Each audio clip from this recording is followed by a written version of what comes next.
What?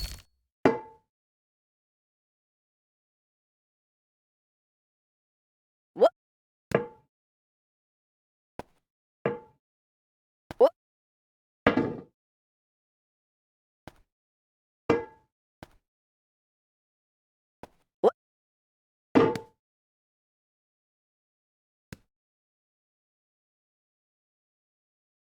There's no feeling more intense than starting over. If you've broken your Scratch project moments after you've shared it, as I have, or you spent hours working on a project only to notice too late that one of your sprites has unexplainably gone missing. If you've made use of that difficult to name thing of thing block within the sensing category, amazingly useful but capable, due to a Scratch bug, of leaving you crying as it dumps all your scripts in one big unordered heap. If you've made real progress coding a game over the course of the week, only to come back the next day to discover you weren't even logged in, nothing has been saving. Starting over is harder than starting up.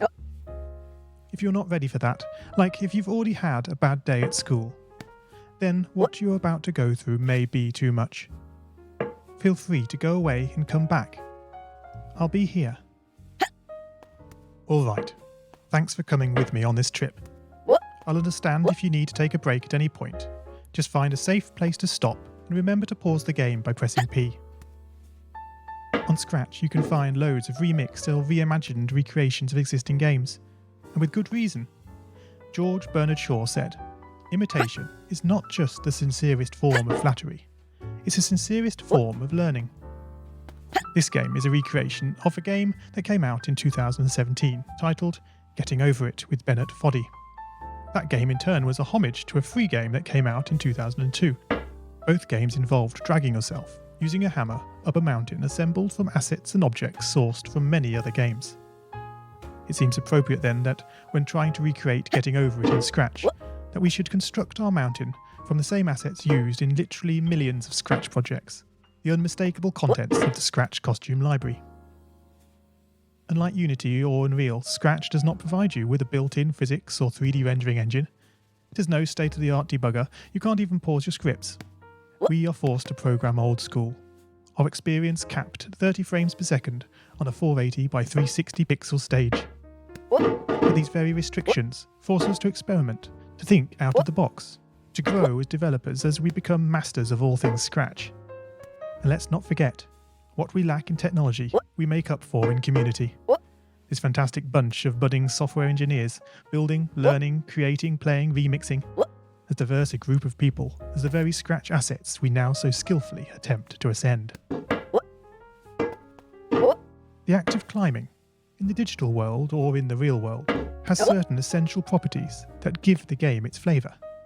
No amount of forward progress is guaranteed. When you start Getting Over It, you're standing next to a dead tree, which blocks the way to the entire rest of the game. You prod and poke at it, exploring the limits of your reach and strength, trying to find a way up. When starting a new Scratch project, that initial blank slate is both refreshing and at times a little scary. Wouldn't it be great if we could travel forward in time and review our finished projects to see how well they turned out? I certainly wish we could. The real draw of coding, what gives it that special zing, is the challenge of accomplishing something you've never done before. At this point, you don't want to fall into the trap of rushing into creating loads of content, designing all the levels, the player costumes, all the easier stuff that can be perfected later. No, before all that, you need to prod and poke that tree. That is, understanding the coding difficulties you're expecting to face and try out any ideas to solve them. You may not be able to time travel, but at least this way you can get a good idea of how well your project is likely to go, and potentially save yourself a lot of time.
This project began life a couple of months ago as 3 simple scripts: the player, hammer, and level. I spent no time on the art, just using Scratchcat and a few rectangles drawn in the sprite editor. The scripts for the player quickly mocked up in a similar fashion to those I teach on my YouTube channel. With the hammer I had to improvise because I'd never done anything quite like that before, and boy did I prod and poke at those scripts.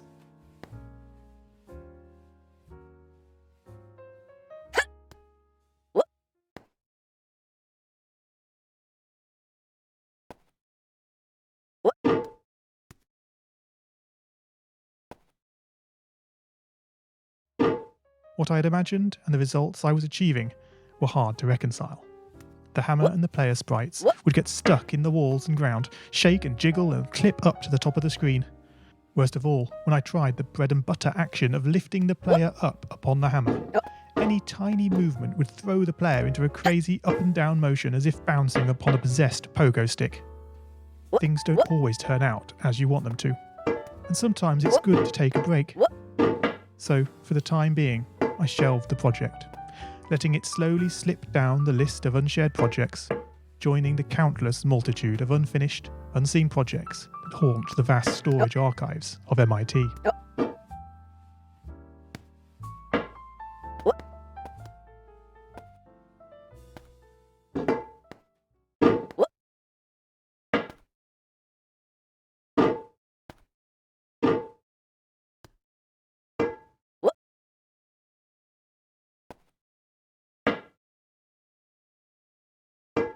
Oh man, you lost a lot of progress.